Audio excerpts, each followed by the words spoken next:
আল্লাহ পাক রব্বুল ইজ্জত যুল জালাল ওয়াল ইকরাম ফজল কারম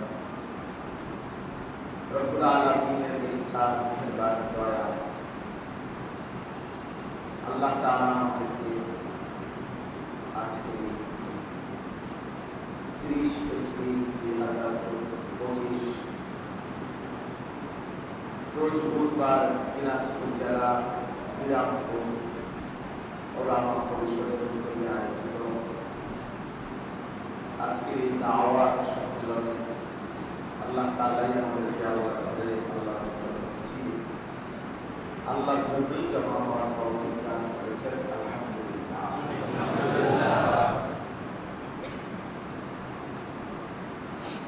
মহান আল্লাহ পাক রব্বুল আলামিন আমাদেরকে সৃষ্টি করেছেন এবং আল্লাহ তাআলা আমাদেরকে এই গোটা সৃষ্টি জগতের সব কিছু নিয়ামত হিসাবে দয়া করে আমাদের জন্যই দিয়েছে। কোরআনুল কারীমের বহু আয়াতের মধ্যে কথা স্পষ্ট আছে। আল্লাহ তাআলা ইরশাদ করেছেন যে আমি মানুষকে সৃষ্টি করেছি। লাকাদ খালাকনাল ইনসানা ওয়া লাকাদ খালাকনাল ইনসানা ইন্না খালাকনাল ইনসানা আল্লাযী খালাকাকা। এইভাবে বারবার আল্লাহ তাআলা এই কথা বলেছেন এবং পৃথিবীর অন্যান্য সকল কিছু আল্লাহ তাআলা আমাদের জন্য সৃষ্টি করেছেন। ওয়াল্লাযী খালাকা লাকুম মা ফিল আরদি জামিআ। আল্লাহ তাআলা বলেন আল্লাহই জমিনের সব কিছু তোমাদের জন্য সৃষ্টি করেছেন। সাখখারা লাকুম মা ফিস সামাওয়াতি ওয়াল আরদি। আসমান ও জমিনের সব কিছু আল্লাহ তাআলা নিজেই বলেন যে আমি আল্লাহ তোমাদের জন্য অধীনস্থ করে দিয়েছি। মানে আমাদের ব্যবহারের উপযোগী, উপভোগের উপযোগী আল্লাহ তাআলা করে দিয়েছে। মূলত ভাই আসলে এই মোবাইল হাতে ধরে রেকর্ড করলে মনোযোগ হয় না। যিনি রেকর্ড করেন আপনার দিলে কিছু বসবে না, অন্তরে কোনো কথা শেষ পর্যন্ত বোঝা যায় না। এই পুরাটা সময় আপনার এই মোবাইল নিয়ে সদর বদল করতে করতে আপনার সময় শেষ। বাস্তবতায় পরীক্ষিত ওই স্ট্যান্ডে লাগায় রাখা একটা বিষয়, কিন্তু হাতে ধরে রাখলে দিন জমে না, অন্তরে কথা বলছে না, বসে না। এই বারবার ওইটার দিকে নজর যায়, উঠতেছি নি, ক্লিয়ার হইতেছি নি, পুরাটা উঠেন নেই, এই মানে সারাক্ষণ এটা উঠানামা করা করে, ফলে আর বেচারা কিছুই বোঝে না। ওই মোবাইলের মধ্যে এরকম করবো হাজার হাজার ওয়াজ, কতজনের কত কিছু উঠে রাখছে, শেষ পর্যন্ত এতগুলো দেখবার টাইম, এতগুলো শুনবার টাইম, কত ওয়াজ তো শুনছে, কত কিছুই তো আছে।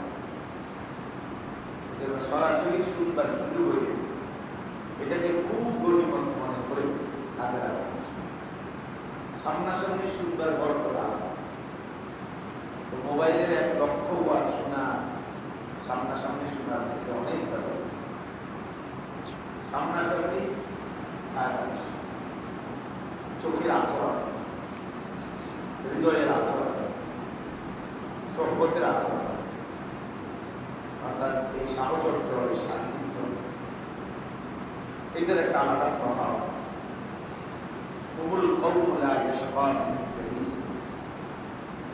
আল্লাহ তাআলা বলেন আমার প্রিয় বান্দাদের মজলিস,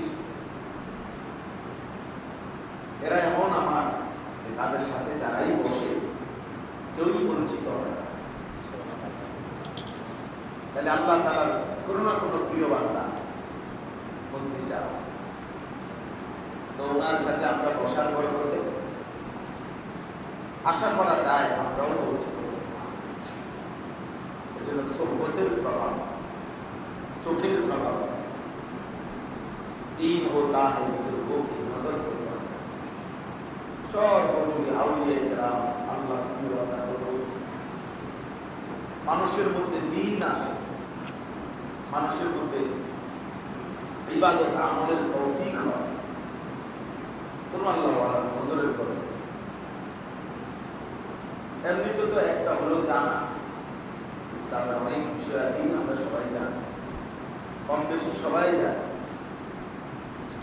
আরেকটা হলো জানা অনুপাতে আমার নিজে আমলের আকারে বাস্তবায়ন হয়, আমলে পরিণত হয়।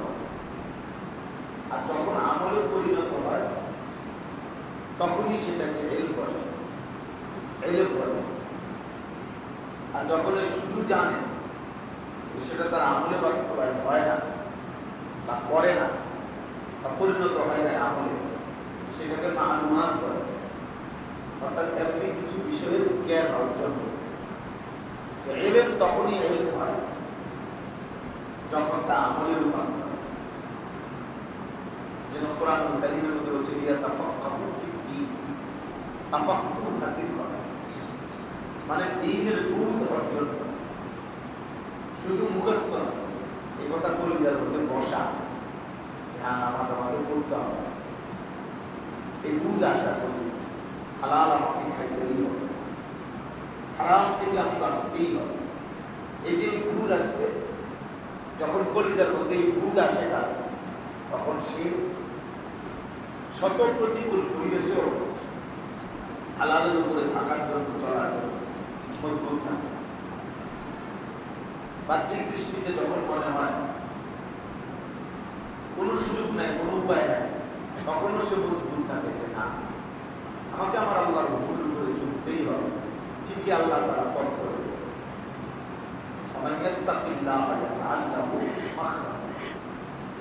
আল্লাহকে ভয় করে মজবুত হয়েই থাকে, আল্লাহ তাআলা তার জন্য পথ করে দেবেন। তার জন্য আল্লাহ তাআলা পথ করে দেবেন।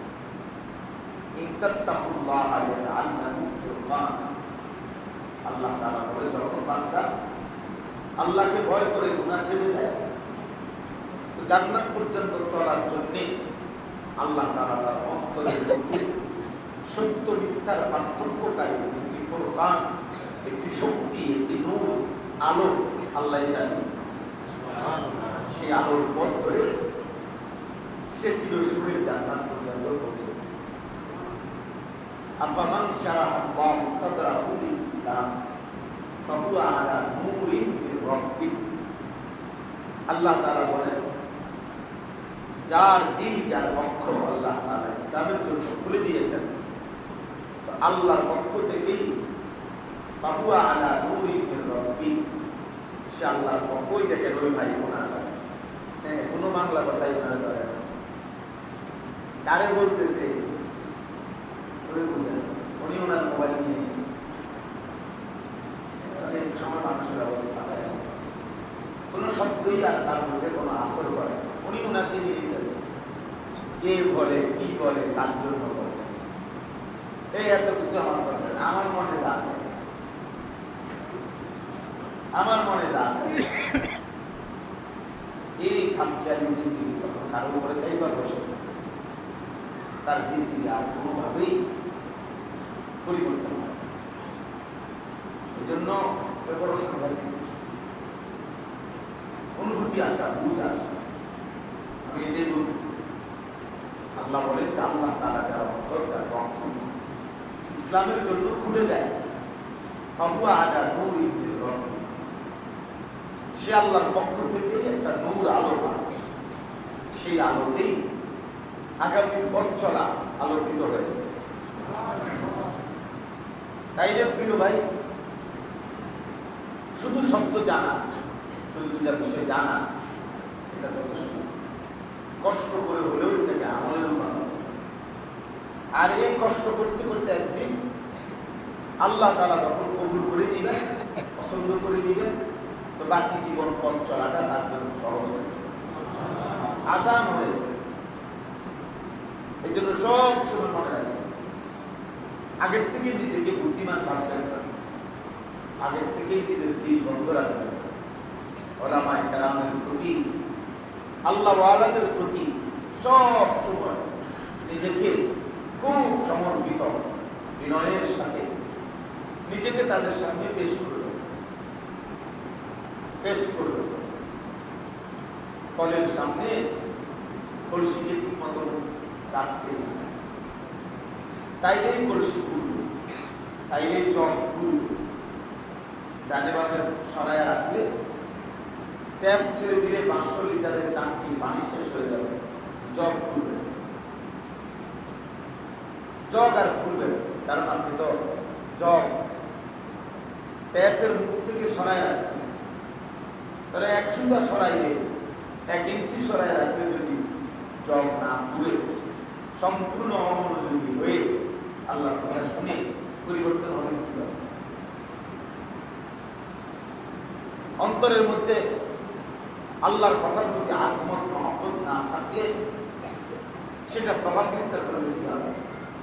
এই জন্য শুধু আজকের বয়ানের জন্য বললাম, সারা জীবনের জন্য জুমার নামাজের বয়ান যেই মানুষটা দিল দিয়া শোনে আল্লাহ তাআলা তার জিন্দেগি বদলায়।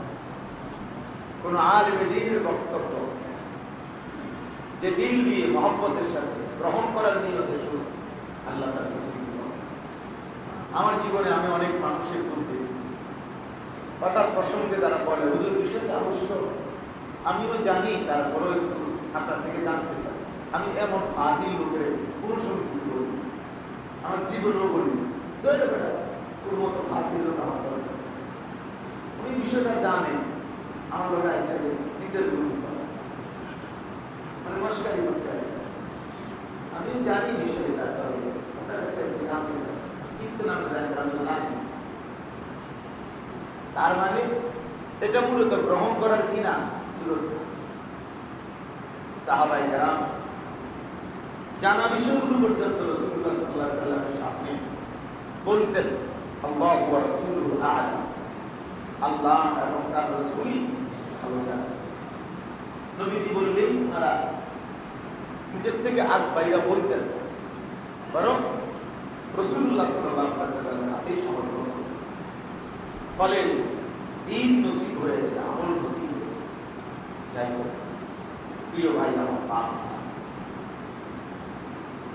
মূলত বলতেছিলাম মহান আল্লাহ পাক রব্বুল আলামিন এই পৃথিবীর সমস্ত কিছু আমাদেরকে নিয়ামত হিসেবে দিয়েছেন। এই সমস্ত নিয়ামতের মধ্যে সর্বশ্রেষ্ঠ নিয়ামত হচ্ছে ঈমান। ঈমান পরিপূর্ণ নিয়ামত ঈমান। কোরআন কারীমের মধ্যে আছে ওয়া আসবাগা আলাইকুম নিআমাহু যাহিরাতাও ওয়া বাতিনা। আল্লাহ তাআলা বলেন তিনি তার বান্দার উপরে প্রকাশ্য এবং গোপন সমস্ত নিয়ামত পূর্ণ করলেন। আসবাগা পরিপূর্ণ করলেন।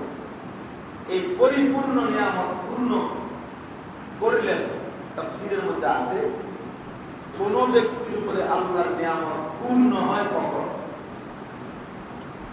মনে করেন একজনের একটা বিল্ডিং হয়েছে, তো তার উপরে বিল্ডিং এর নিয়ামত তো পূর্ণ হয়েছে না, এটা আরো দরকার, তার তো আরো দরকার, আরো দরকার, জমি, আরো গাড়ি, আরো গাড়ি। তাহলে এগুলো কোনোটা দিয়েই তার পূর্ণতা হয় না, তৃপ্ত হয় না। মুফাসসিরিনে কেরাম বলেন কোন ব্যক্তিকে যখন আল্লাহ তাআলা ঈমানের দৌলত দান করেন, কালেমার দৌলত দান করেন, তখনই এ কথা প্রমাণ হয় যে আল্লাহ তাআলা তাকে পূর্ণ নিয়ামত দান করেছেন। এজন্য ঈমানই হচ্ছে পূর্ণ নিয়ামত। ঈমানের চাইতে শ্রেষ্ঠ কোন নিয়ামত, ঈমানের চাইতে আরো বেশি কোন নিয়ামত দরকার নেই। ঈমানই শ্রেষ্ঠতম নিয়ামত, ঈমানই হচ্ছে পরিপূর্ণ নিয়ামত। হযরত সুফিয়ান ইবনে উয়াইনা রাহমাতুল্লাহি আলাইহি তিনি বলতেন মা আনআমাল্লাহু আলা আবদিন মিনাল ইবাদ নি'মাতান আ'যামা মিন আন আররাফাহু লা ইলাহা ইল্লাল্লাহ। তিনি বলেন কোন বান্দার উপরে আল্লাহ তাআলা যত নিয়ামত দিয়েছেন তার মধ্যে সর্বশ্রেষ্ঠ নিয়ামত যাকে আল্লাহ তাআলা লা ইলাহা ইল্লাল্লাহ তাওহীদের এই কালেমার পরিচয় দিয়েছেন, ঈমানের এই দৌলত দিয়েছেন, তাকে আল্লাহ তাআলা সর্বশ্রেষ্ঠ নিয়ামত দিয়েছেন। তাহলে সর্বশ্রেষ্ঠ নিয়ামত হলো তাওহীদ, লা ইলাহা ইল্লাল্লাহ। পরিপূর্ণ নিয়ামত হলো তাওহীদ, লা ইলাহা ইল্লাল্লাহ। এই পৃথিবীতে প্রথম জ্ঞান আল্লাহ তাআলা কি অর্জন করতে বলছেন? আল্লাহ নিজেই বলছেন, ফা'লাম আন্নাহু লা ইলাহা ইল্লাল্লাহ। ফা'লাম, এই কথার ইলম অর্জন করো, এই কথার জ্ঞান অর্জন করো যে আল্লাহ ছাড়া আর কোনো ইলাহ নেই। তাহলে লা ইলাহা ইল্লাল্লাহ এই বিশ্ব মানবতার জন্য অর্জন করার মতো প্রথম বস্তু, শ্রেষ্ঠ বস্তু, পূর্ণাঙ্গ বস্তু, পূর্ণাঙ্গ বস্তু। এই জন্য লা ইলাহা ইল্লাল্লাহ এই কালেমা, এই ঈমানের এই বাক্য সমস্ত নবীদের আমলে পৃথিবীর শুরু থেকে এখনো পর্যন্ত চলমান, এখন থেকে নিয়ে আগামী ইসরাফিল ফু পর্যন্ত চলমান থাকবে, চলমান থাকবে। সমস্ত নবীর কালেমা এটাই ছিল, লা ইলাহা ইল্লাল্লাহ, এটাই ছিল কালেমা। ঈমান হারা না হয়, লা ইলাহা ইল্লাল্লাহর এই সন্ধান যেন না পায়, এই অবস্থায় যেন মৃত্যু না হয়, আল্লাহ তাআলা এই জন্য প্রত্যেক জামানায় নবী এবং রাসূল প্রেরণ করেছেন। নবী রাসূলদের এই মহান ধারা সমস্ত আম্বিয়ায়ে কেরাম আদম আলাইহিস সালাম থেকে নিয়ে আমাদের নবী সাল্লাল্লাহু আলাইহি ওয়াসাল্লাম পর্যন্ত সমস্ত নবী, সমস্ত রাসূল মৌলিকভাবে এই মেহনতটাই করেছেন, আল্লাহর বান্দাদেরকে কালেমার সন্ধান দিয়েছেন, তাওহীদের সূত্রে, এক সূত্রে আবদ্ধ করতে চেয়েছেন, ঈমানের কালেমা শুনিয়েছেন। কারণ কোন মানুষের সর্বশ্রেষ্ঠ নিয়ামত এই কালেমা, এই ঈমান। এজন্য এইটা যেন প্রত্যেকেই পায়, এই জন্য আল্লাহ তাআলা নবী প্রেরণ করেছেন। আর নবীরাও মৃত্যু পর্যন্ত আজীবন এই মেহনতের উপরে জিন্দেগি কাটিয়েছেন। ইয়া কওমি ইবুদুল্লাহ মা লাকুম মিন ইলাহিন গায়রু। প্রত্যেক নবী বলছেন, হে আমার জাতি, এক আল্লাহর ইবাদত করো, তিনি ছাড়া কোনো ইলাহ নাই। এই সর্বশেষ এই ধারাবাহিকতায় মহান আল্লাহ তাআলা আমাদের প্রিয় নবী সাল্লাল্লাহু আলাইহি ওয়াসাল্লামকে আখিরি নবী হিসাবে পাঠিয়ে কালেমার দাওয়াত, ঈমানের দাওয়াত চূড়ান্তভাবে তার মাধ্যমে কিয়ামত পর্যন্তের জন্য জারি করেছেন। তাহলে রাসূলুল্লাহ সাল্লাল্লাহু আলাইহি ওয়াসাল্লামের মাধ্যমে আল্লাহ তাআলা এই কালেমার দাওয়াতের চূড়ান্ত করেছেন। আর আমাদের নবী সাল্লাল্লাহু আলাইহি ওয়াসাল্লাম 23 বছর দিন রাত দিবানিশি তার হায়াতের সিংহভাগ, বড় অংশই বলা যায় এটাই বাস্তবতা, যে তিনি চারিদিকে ঘুরে ঘুরে প্রতিটা মানুষের দ্বারে দ্বারে, দুয়ারে দুয়ারে এই কালেমার ফেরি করেছেন, এই ঈমানের ফেরি করেছেন। অর্থাৎ দ্বারে দ্বারে, দুয়ারে দুয়ারে প্রতিটা সুযোগ কাজে লাগিয়ে হাটে ঘাটে, মাঠে বাজারে, একাকী প্রকাশ্য, রাতে দিনে, রোদে বৃষ্টিতে, সকালে সন্ধ্যায়, বাজারে মাঠে মেলায় তাঁবুতে ঘুরে ঘুরে তিনি কালেমার দাওয়াত দিয়েছেন, ঈমানের দাওয়াত দিয়েছেন। হাদিসের মধ্যে আছে আল্লাহ নবী সাল্লাল্লাহু আলাইহি ওয়াসাল্লাম ইরশাদ করেছেন, ওয়া আনা আখিযুল বিহুজাজিকুম। নবীজি বলছেন, উম্মত আমি চেয়েছি আমার প্রতিটা উম্মতকে কোমরে জড়িয়ে ধরে, কোমরে জড়িয়ে ধরে হলেও জাহান্নামের আগুন থেকে বাঁচাতে। ঈমানবিহীন, কালেমাবিহীন আখিরাতের চিরস্থায়ী জাহান্নাম ছাড়া আর কিছুই নেই। এই জন্য আল্লাহ নবী সাল্লাল্লাহু আলাইহি সাল্লাম প্রতিটা মানুষকে কালেমা পড়াবার জন্য এই পরিমাণ অস্থিরতা আর এই পরিমাণ মেহনত করছেন। এত বেশি জ্বালা পোড়া, এত বেশি অস্থিরতা ওনার কলিজার ভিতরে ছিল, পেরেশানি ছিল, যে মহান আল্লাহ পাক রব্বুল আলামিন মাঝে মাঝে ওনাকে থামাইছেন, খুদ আল্লাহ তাআলা থামাইছেন ওনাকে। ফালাআল্লাকা বাখিরুন নাফসাকা আল্লা ইয়াকুনু মুমিনিন। আল্লাহ তাআলা বলছে, হ্যাঁ বন্ধু, লোকেরা ঈমান আনতেছে না, সবগুলো মানুষ ঈমান আনবে না। এই অস্থিরতায়, এই পেরেশানিতে আপনি বুঝি আপনার জীবন দিয়েছেন।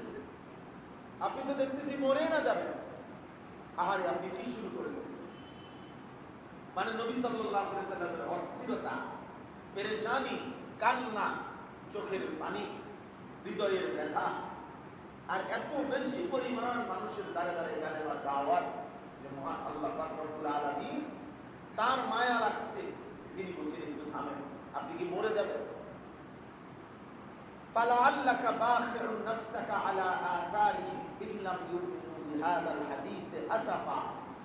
আল্লাহ বলছে একই কথা, বন্ধু, ইন লাম ইউমিনু, লোকগুলো ঈমান আনে নাই, এই আফসোসে আফসোসে আপনি কি তাদের পিছনে ঘুরতে ঘুরতে মরে যাবেন?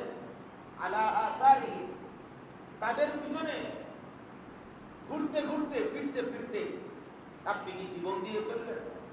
তাহলে কি পরিমাণ উম্মতের দ্বারে দ্বারে নবী সাল্লাল্লাহু আলাইহি ওয়াসাল্লাম বলেছেন।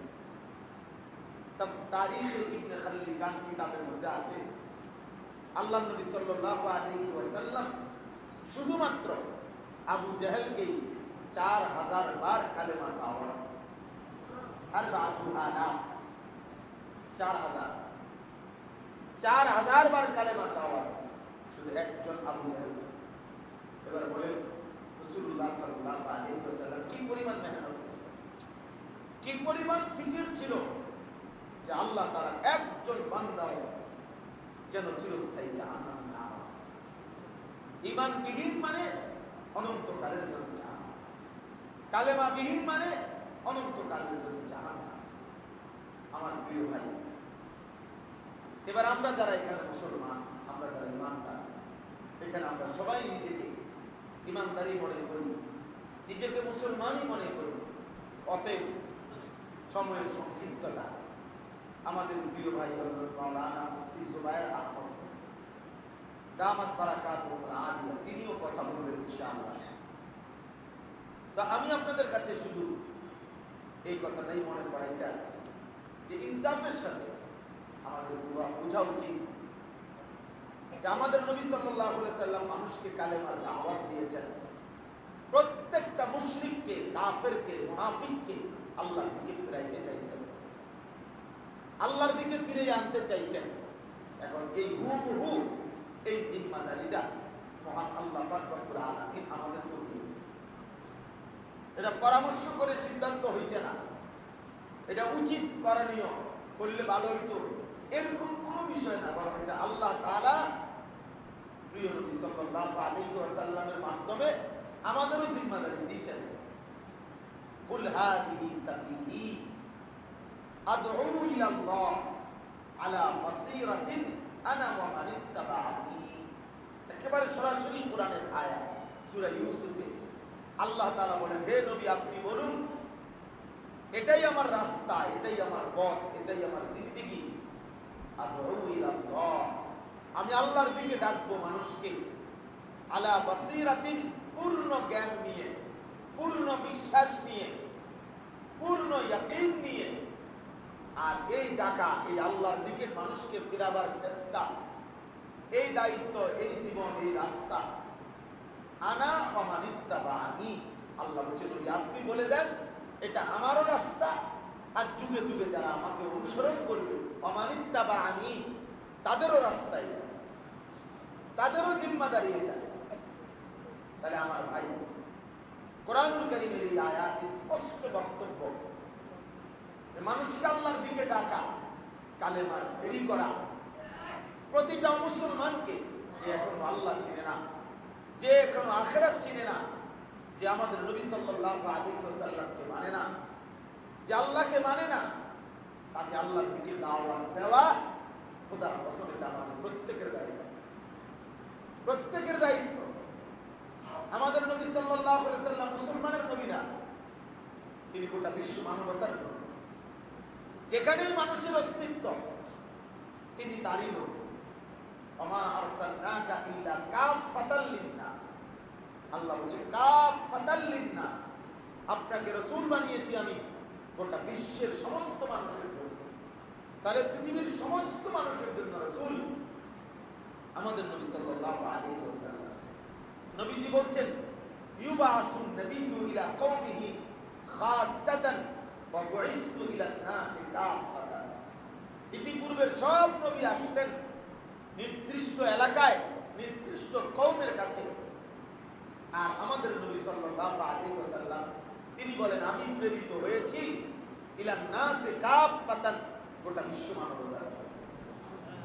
আমাদের প্রিয় ভাই হযরত মাওলানা মুফতি জুবায়ের ভাই, তিনি যখন খ্রিস্টানদেরকে এই আমাদের দেশে যখন দাওয়াত দেয়, তো তাদের ইনজিল থেকে তাদেরকে দেখায় একেবারে স্পষ্ট তাদের কাছে যেই বর্তমান প্রচলিত অনির্ভরযোগ্য ভুলে ভরা নিজেদের রচিত যেই ইনজিলটা আছে, যেটা যেটা তারা বলে রাখে, ব্যবহার করে, যেটাকে তারা বাইবেল মনে করে, ধর্মগ্রন্থ হিসাবে তাদের কাছে রাখছে, এইটার মধ্যে স্পষ্ট আছে যে ঈসা আলাইহিস সালাম, যিশু, তিনি বলছেন আমাকে বনি ইসরাইলের মানুষদের জন্য পাঠানো হয়েছে।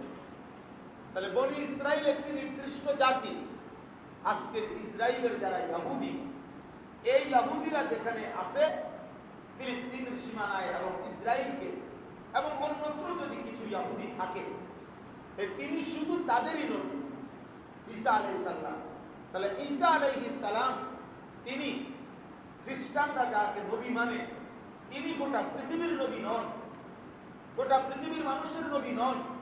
অতএব বনি ইসরাইলের নির্ধারিত নবী তিনি, তিনি বাংলাদেশের এই উত্তরবঙ্গের মানুষের নবী হইতে পারেন না।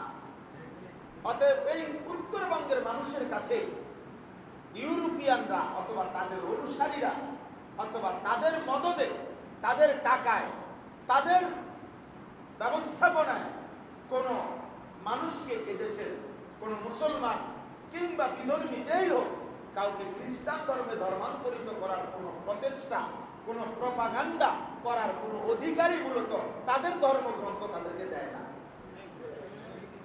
এই অধিকারই নাই তাদের, এই সিস্টেমে নাই তাদের। কিন্তু তারপরেও কোনোভাবে পৃথিবীর কোনো গবেষণা দিয়ে, পৃথিবীর কোনো যুক্তিতে ঈসা নবী সারা পৃথিবীর নবী কথা প্রমাণিত তারাও করতে পারে নাই।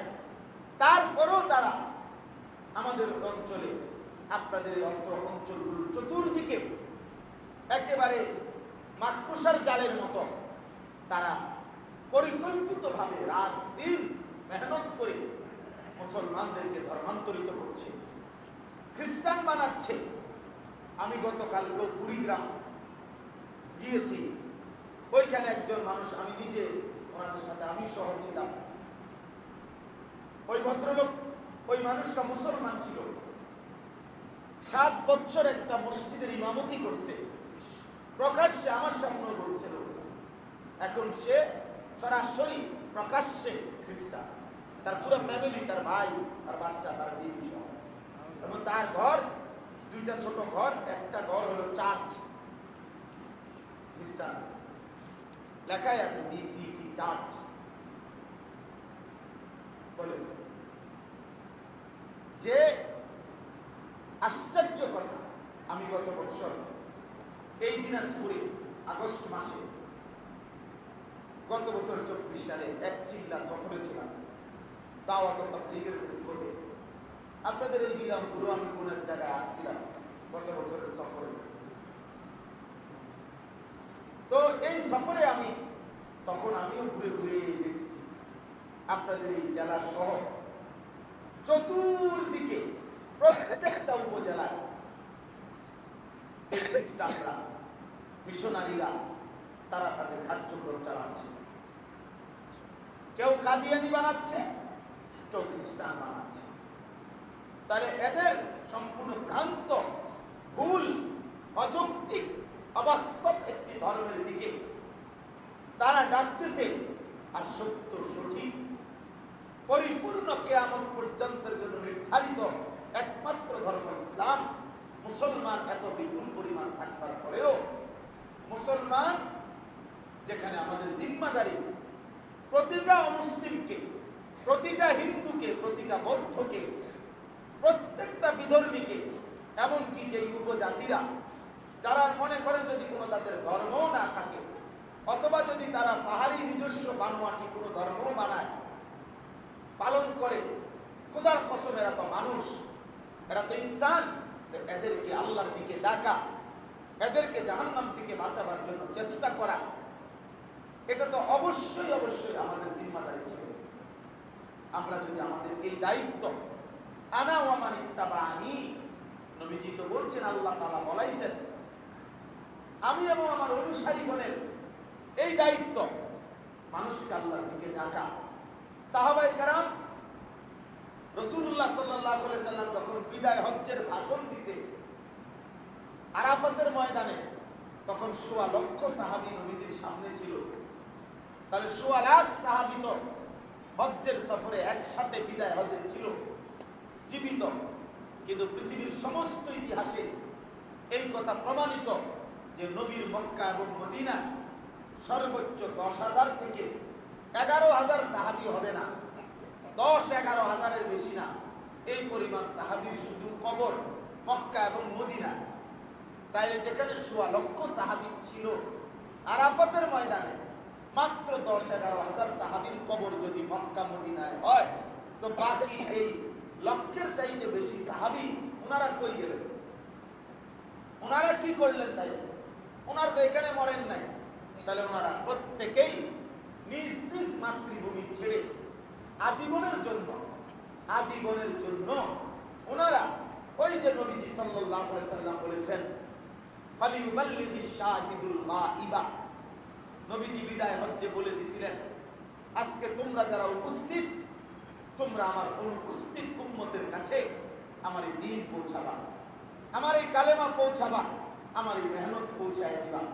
সাহাবায়ে কেরাম এই আহ্বানকে কলিজার ভিতরে লালন করছে, করে আজীবনের জন্য ঘর সংসার মাতৃভূমি জন্মভূমি ছেড়ে দিয়ে তারা পৃথিবীর দিক দিগন্তে সারা পৃথিবীব্যাপী ওনারা ছড়ায় গেছেন।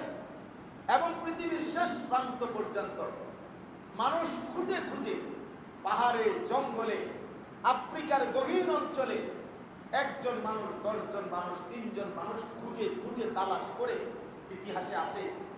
এইভাবে ওনারা কালেমার দাওয়াত দিয়েছেন, খুঁজে খুঁজে তালাশ করে।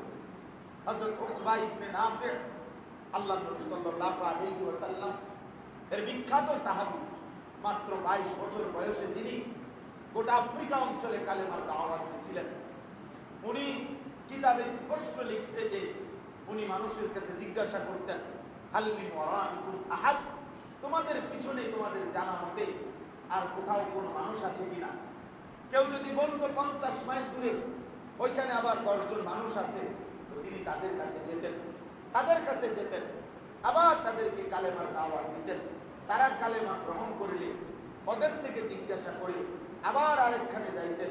এভাবে যেতে যেতে আটলান্টিক মহাসাগরের পারে তিনি আইসা যখন দাঁড়াইছেন, তখন মানুষকে জিজ্ঞেস করছেন, এই সাগরের ওই পারে আর কোনো মানুষ আছে কিনা বলো।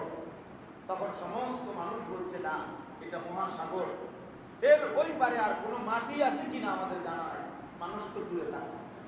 আমরা কিতাবে পড়ছি, উর্দু কিতাবে, হযরত উকবা ইবনে নাফি নিজের ঘোড়ার সামনের 2 পাও আটলান্টিক মহাসাগরের পানিতে ভিজাইয়া দিয়েছে। ভিজাইয়া বলছে, আল্লাহ, 2 হাত তুলে, হায় মাওলা, তোমার বান্দারা সাক্ষ্য দিল এই সাগরের ওই পারে আর মানুষের অস্তিত্ব নাই। খোদার কসম মাওলা, যদি তোমার একজন বান্দাও বলতো ওই সাগরের অথই ওই পারে একজন আল্লাহর বান্দা আছে, একটি মানুষ আছে, আমি তার কাছেও কালেমার দাওয়াত নিয়ে যাইতাম, আমি তার কাছেও যাইতাম মাওলা। আমি এজন্য ঘোড়ার পাও ভিজাইছি, অর্থ আমি রাজি, আমি যেতে ওই পারে, কিন্তু মানুষ তো থাকতে হবে। তাহলে এইভাবে দিবা নিশি হাজারো লাখো সাহাবীর নাম পৃথিবীবাসী জানেই না কোথায় কার কবর, কয়জনের কবর চিনে মানুষ, কিন্তু অধিকাংশ সাহাবার নাম কবর কেউ জানে না। পৃথিবীতে ওনাদের নাম নিশানারও দরকার ছিল না, ওনারা কালেমার ফেরি করছেন, ইমানের দাওয়াত দিচ্ছেন, মানুষকে আল্লাহর দিকে ফেরাইবার চেষ্টা করছেন। এই জন্য প্রিয় ভাই, আপনাদের কাছে আমার অনুরোধের কথা এটা, আমরা আজকে এই বিশেষ উদ্দেশ্য নিয়ে আসছি, শুধু গতানুগতিক কোনো বিষয়ে ওয়াজ করার জন্য আসি নাই, আসছি এই মহান উদ্দেশ্যে। এই কথা মনে করায় দেওয়ার জন্য যে আপনাদের এই উত্তরবঙ্গ, আপনাদের এই রংপুর বিভাগের 8টি জেলায় এই খ্রিস্টানরা, এই মিশনারিরা, এই কাদিয়ানিরা একেবারে ব্যাঙ্গের ছাতার মতো, মাকড়সার জালের মতো ছড়ায় পড়ছে। আপনারা এই বিপুল পরিমাণ মুসলমান, আপনি স্কুলে পড়েন আর কলেজে পড়েন, আপনি জেনারেল শিক্ষিত হন আর কিছুই না জানেন, আপনি একেবারে মূর্খ হন, বকলম হন, কিন্তু মনে রাখেন আপনি আখেরি নবীর ইমানদার উম্মত। আপনি এই পরিচয় থেকে তো মুক্ত হইতে পারবেন না। তাহলে আখেরি নবীর ইমানদার উম্মত হিসাবে খোদার কসম, মানুষকে কালেমার দাওয়াত দেওয়া, অমুসলমান প্রত্যেককে আল্লাহর দিকে ফেরাবার চেষ্টা করা, আল্লাহ যে চেনে না, নবী যে চেনে না, আখিরাত যে চেনে না, তাকে আল্লাহর সাথে জুড়ে দেওয়ার চেষ্টা করা, এটা কিন্তু আমাদের প্রত্যেকের, একেবারে প্রতিটা সদস্যের আমাদের জিম্মাদারি, আমাদের দায়িত্ব এটা। ভাই, আমার দায়িত্ব এটা, দায়িত্ব। তদুপরি এটা তো এমনিতেই আমাদের দায়িত্ব, সেখানে এমনিতেই দায়িত্ব ছিল অমুসলিম ছায়ায় আনা, সেখানে আমরা, সেটা তো হচ্ছেই না। তদুপরি আমাদের যারা মুসলমান পূর্বসূরি, যাদের বংশ মুসলমান ছিল, তারা যদি ধর্মান্তরিত হয়ে খ্রিস্টান হয়ে যায়, এর চাইতে বড় আফসোস আর কি হতে পারে? 7 বছর ইমামতি করা মানুষ যদি কাল খ্রিস্টান হয়, এরপরে আমাদের ইজ্জত আর থাকে কোথায়? এরপরে আমাদের সম্মান আর থাকে কোথায়? আমাদের ইসলামের শ্রেষ্ঠত্ব আর থাকে কোথায়? এরপরেও যদি চোখের পানি কারো না আসে, এরপরেও যদি দায়িত্বের অনুভূতি কারো না হয়, তো কি বললে, কেমনে বললে আপনি বুঝবেন? এই জন্য প্রিয় ভাই আমার, প্রিয় নওজোয়ান, অনেক নওজোয়ান ভাই আসছেন, স্কুলে পড়েন, কলেজে পড়েন, ইউনিভার্সিটিতে পড়েন, দোস্ত আমার, বন্ধু আমার, এটা আপনার জিম্মাদারি। আপনি আখেরি নবীর ইমানদার উম্মত। আপনারা যারা সাধারণ মুসলমান আছেন, আপনাদেরও দায়িত্ব, আপনাদেরও দায়িত্ব। আমাদের সাথে এখানে একজন ভাই আছেন, মুসলিম জুবায়ের ভাই, উনি সাঁওতাল ছিলেন, তো সেখান থেকে খ্রিস্টান ছিলেন, সেখান থেকে মুসলমান হয়েছেন, একেবারেই সহজ সরল সাধারণ মানুষ, কোনো অক্ষর জ্ঞানও বলতে গেলে নাই, কিন্তু আলহামদুলিল্লাহ এখনো ইমানের দাওয়াতের জন্য তিনি রাহবারি করছেন। অর্থাৎ এই মানুষটার কলিজার ভিতরে ফিকির আসছে, তো এই সাধারণ সহজ সরল মানুষটাও মানুষদেরকে আল্লাহর দিকে ফিরাবার জন্য দিন রাত চেষ্টা করতেছে। তাইলে আজকে বুঝমান সাথী আপনারা অনেক উঠতি আলেম আছেন, অনেক নওজোয়ান আলেম আছেন, মসজিদের ইমাম আছেন, মাদ্রাসার উস্তাদ আছেন। আপনারা যদি মনে করেন যে যেটুকু কাজ করতেছেন দিনই, অবশ্যই দিনই কাজ, কিন্তু এতটুকুই যথেষ্ট নয় দোস্ত, এতটুকু যথেষ্ট নয়। 1796 সালে, সেই কত আগে, আজ থেকে 225 বছর আগে, আপনাদের এই দিনাজপুরের সেতাবগঞ্জে, বোচাগঞ্জে, ওইখানে উইলিয়াম ক্যারি, সেই ব্রিটিশ আমলে আগে, কত আগে আপনার এখানে আইসা খ্রিস্ট ধর্ম প্রচার শুরু করছে। আপনাদের এই দিনাজপুরে খ্রিস্ট ধর্মের প্রচারের ইতিহাস কমপক্ষে 200 বছরের পুরানো।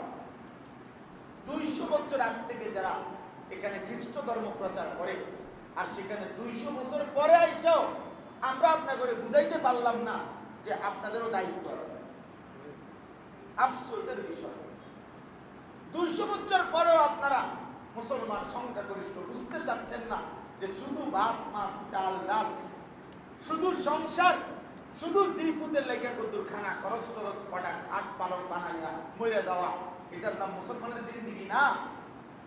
মুসলমান এতটুকুর জন্য নয় বাবা, শুধু 2টা-4টা ছেলে মেয়ে আর একটা বউ বাচ্চা পালা, আরে একখান ছোট্ট ঘর করোনা কদ্দুর পেড়ে বাতে দুগা ভাত খাইয়া মরে যাওয়া, এর নাম মুসলমান না। মুসলমান তো এক শ্রেষ্ঠ জাতি, এক শ্রেষ্ঠ নবীর উম্মত।